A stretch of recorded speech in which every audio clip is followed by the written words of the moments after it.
Les panneaux ont fleuri à toutes les entrées de la ville. Poitiers est passé en zone 30 le 1er septembre, c'est-à-dire que, sauf mention contraire, la vitesse est limitée sur tous les axes à 30 km/h. De quoi alimenter la polémique envers la mairie écologiste. Quand on en parle aux premiers concernés, les automobilistes, la mesure passe mal. Je comprends que pour la planète, il faut se faire des efforts, mais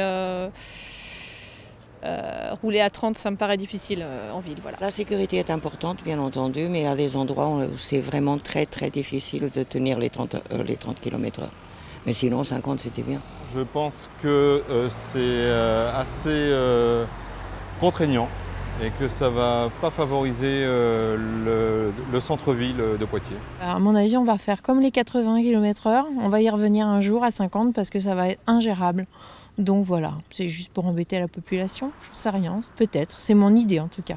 Nous avons donc pris le volant et tenté de respecter ces nouvelles limites que l'on atteint assez rapidement. Nous sommes à Poitiers sur l'avenue de la Libération, un axe qui permet d'accéder au centre-ville.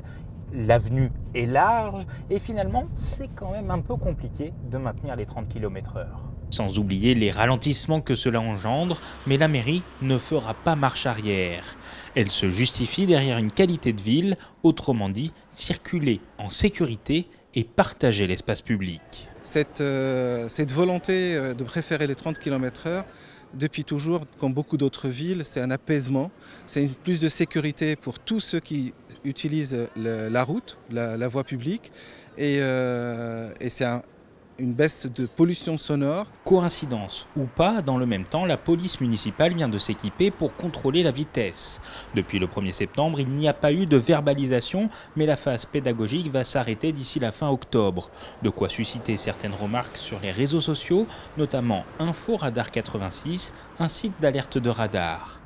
Il faudra être prudent et les yeux rivés sur son compteur, quitte parfois à se laisser doubler par des cyclistes plus rapides.